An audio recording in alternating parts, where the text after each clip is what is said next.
Hey, it's Anthony Scott. Today we're going to master the art of bathroom editing. So all this and more at basetoboss.com. We are helping photographers, videographers, social media experts get clients and get paid. Let's get into it. So I want to help you take your pictures from basic to boss. You see that? And now we're going to have some additional edits with this side right here. So from basic to boss. Okay. So with these edits, you will be able to have perfect pictures every time. So as we're going to work with this, I'm going to absolutely start working with this file. All I did was open Photoshop and I either hit new file or I went to file open. And then after I opened my file, I brought this logo in here. Okay, so this will help you make a really nice branded photo. And then you can go file, place embedded, bring that logo in, and just think about your brand justification, your left, right, or center. Okay, I did go to right click and blending options. And all I did here was apply the bevel and emboss at an inner bevel smooth, 136% at a 10% at a 10 pixel size, and click OK. And this looks really good. Make sure you have permission with your clients to do this. All right, now we want to go ahead and work this photo. And first of all, there's a few things wrong with this photo. It's really dark around the edges. I see the trim coming in right here. I just see a lot of dark right here and a few things that we got to fix. So right away, I'm going to select this layer and I'm going to go to filter, camera raw filter, and that's going to open up. Okay, now I do shoot in RAW and JPEG, but for the purpose of this, we are just going to pretend as if you shot this on your phone, on your ultra wide angle or your wide angle lens on your phone. All right, so right away, we're going to go to balance and we're going to look at the exposure. We're always better to underexpose than overexpose. So as you can see, I can add a little bit. That still looks good.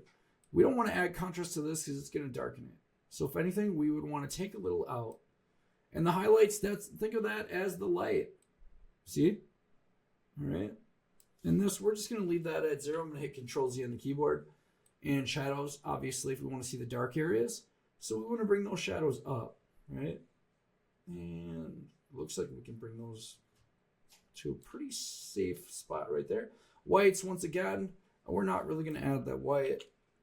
I think it's really good there. Blacks, we can push them up, actually, because as you can see it getting darker or lighter. Look at that. Look at how much, let me return that to 0 and bump it up. Look at how much blacks we took out of that. That looks amazing. Now texture, if we bump texture up, it's going to make it really, sometimes it makes it grainy, but we could turn it down and make it more dreamy or soft. So, we'll turn it down a little bit. If we did the same thing with the clarity, or if we did the same thing, making it more dreamy or soft. Okay, but we are going to leave the clarity at 0, texture at -6, dehaze. This is going to bring in just a little bit of pop. And I think that's real good around 9. We could add a little bit of vibrance to it. As you can see, it's warming up the photo. And so just play around with your settings, get to where you like it. But here's where the magic's really going to happen. So we're going to go into color mixer and we're going to make sure, now these lights are really good, but you do want to make sure there's not too much orange and yellow in your photos. So I would only turn this down a little bit. And there's not a lot of yellowing in this photo. So I'd only turn that down a little bit because that looks really natural, really good, really clean, crisp, and clear. Next, we're going to go to geometry. This is where the magic's going to happen. And I picked this photo because once I realized I hit auto, we were left with blank spots right here. And there's only a few things that you can do when this happens. So here are the other options. So if this was you, what would you do? You could probably go with that. That would be okay. Or you could go with that. That looks really good. I happen to like this apply balance perspective correction right here. I'm going to click OK. Now we're going to work with this as if, this was something that this was the best option for your photo. And we're going to fill this in. So in order to fill this in, we're going to go ahead over here and grab the pen tool. Okay, we're going to left click it and I'm going to highlight this section. Okay. And now that I closed the gap here, I'm going to right click it and go make selection. I'm going to click OK. And then now I have my selection. I want to make sure that while this is highlighted, this layer down here is selected, as in that is what I want Photoshop to read. And then we're going to go to edit and we're going to go to ContentAware Fill. And with this ContentAware Fill, we are now going to make sure that this is selected up here and that our brush size is kind of small. So right here, we want to grab the plus brush and make sure that our sampling brush tool is on. And then we're going to select the area that we want it to fill. So what we're going to fill in green right now is what we're telling Photoshop, hey, Photoshop, fill in this area with this green selection, okay? And then as I let go, you can preview it kind of on the right there. And I like this. Can you see that? That looks natural. I'm going to just go ahead and click OK. Now I'm going to combine that layer. I'm quite all right with it. You could hit Control D, or you could hit Select and Deselect right here. Now, I want to inspect this for any hard edges. I don't see any hard edges or anything that stands out. If I did, I'd grab a spot healing brush tool or the healing brush tool and effectively cover it up. Or you could use the blur tool to try to blur the edge a little bit. All right, now we're going to back up and we're going to make this perfect. We are almost done with this photo. So I did want to select this one today because if I would have stretched this photo, what would have happened is we would have maybe lost some of that decoration on the back of this beautiful bathroom. So now we're going to go ahead and do this on the other side here. We're going to click that pen tool. We're going to click on the outer edges. Oh, Control Z to undo. Now I covered that. I'm going to go here and now I'm going to close it by connecting the dots. I'm going to right click that and click Make Selection. Click OK. Make sure this layer is selected down here. Okay, and now we're going to go to Edit and ContentAware Fill, making sure that your layer right here is selected, meaning that is the layer it wants to work with. So I'm going to hit, ContentAware Fill, and the same thing. I'm going to make sure this brush sampler is on. And I am just going to put in this area right here.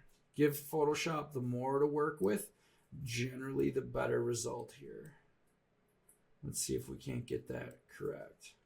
Look at that. And look at that on the right, this preview right here.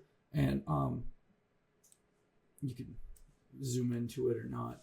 But then I'm happy with that. And I'm going to click OK. And I think this is looking really good, or Control D, or you can go up here and hit Select and Deselect to make sure that disappears. Last thing we want to do, we could merge these layers, could merge these all together. Now that, obviously if I turn them on and off, that is how they look, right? And now we could merge them all, select, and you could right click and merge layers. And then last thing, we could turn on our brand identifier, Finding Time Contracting. All right, and the very last thing I would do with this photo, guys, I would go to File and Export, and then Export As. To play it safe and avoid compression, I would file export as a PNG, portable network graphic, avoids compression. And then this size right here is way too big, so think about this as 6,000 by 4,000. As soon as this loads, I am going to make this more of around the 1,900, 1,000, or 1,500, 1,000. I'm going to put, 1,500, 1,000. That'll be fine. This will be perfect for social media. If your clients need something special, if they need this for print, either we need to know the type of file. If it is a PDF, it would be File, Save as PDF, and then you would send that over. And then you would normally mark, don't downsample, don't compress. But this PNG is going to be beautiful. All right, and I'm just going to save this. All right, and then you have a great photo ready for your client, and then you can send it to your client however you like. Some clients prefer WeTransfer if it's a lot of files at once zipped in a folder. Some people prefer Google Drive. I hope you found this absolutely amazing. We took this photo from absolute basic to absolute boss. However, whatever you do, I just want to help you go from base to boss. Go to basetoboss.com, check out the free training, and when you're ready to grow that business, whether you're a photographer, videographer, or you want to get high-ticket social media clients like me and go from base to the boss, my team of entrepreneurs just like you will be waiting. for the investment of your business to do better, increase your social media, to increase your sales, the creative ideas that we have and that we've done for multiple 6 and 7 figure businesses. This can be you. We've helped other people go from 6 to 7 and from 7 to 8. So we absolutely have solutions. We have the time. We have the team. I'll see you at basetoboss.com. Till next time, guys, go out there and be great.